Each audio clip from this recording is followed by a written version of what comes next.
ولا ګوړې ولا ها ولا وخذ موټر ته وخذ لکه توقع ګوړه درغه ولا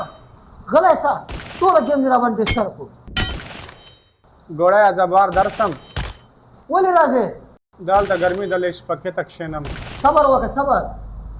انا سرجي راغی یو. سلام سرجي سلام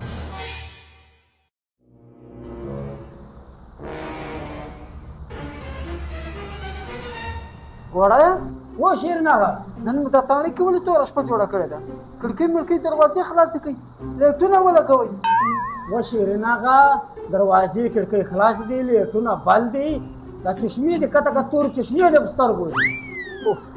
وړایا دا چشمې خو دې ما هېرې وې خیر دا خبر ته پرېږده که وګوره چې نوی کیس مېخ نه ده راغلی و شیر نه نوي کیسونه پیدا د اندر کړه سمې ده اول په دې باندې کار وکړه دې باندې بس کوو په دې به څه کوو دا دې کې ناستې د دې خپل شوق ده شوق دې پوره کړي وړایا و شیرین آغا ته نسوی پو که میډیا ته پته ولګېده چې بغیر جرم یې سړی اندر کړی ده نو به دې دا تاڼه در بنده کړي او تا به سسپینډ کړي چې سسپینډ دې کړي په دې سره ګرمي کې بیا څه کوي خو دیاري مزدوري بیا نه شو کولی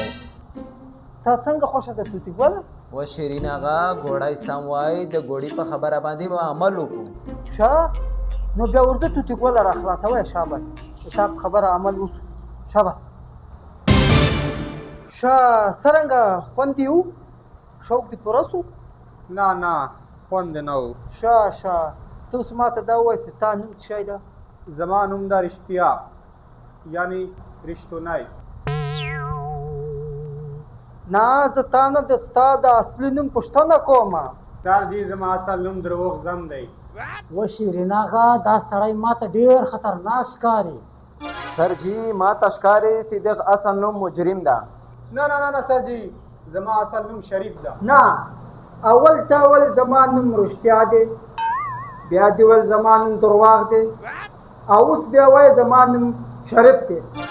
څه شریف وایي تا په تاڼه کې بیا څه کول تاڼه د شریفانو ځای دی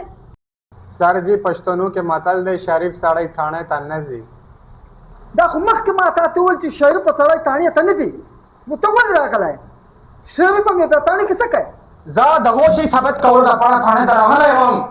تا بیا څه ثابت کړی دی چې تاڼې ته راغلی نو دا ثابته کړه دلته خلک شریف راځي خو تاسو شریف نه یې ښه تا په موږ باندې الزام ولګاو تا په خپله تاڼه باندې الزام ولګاو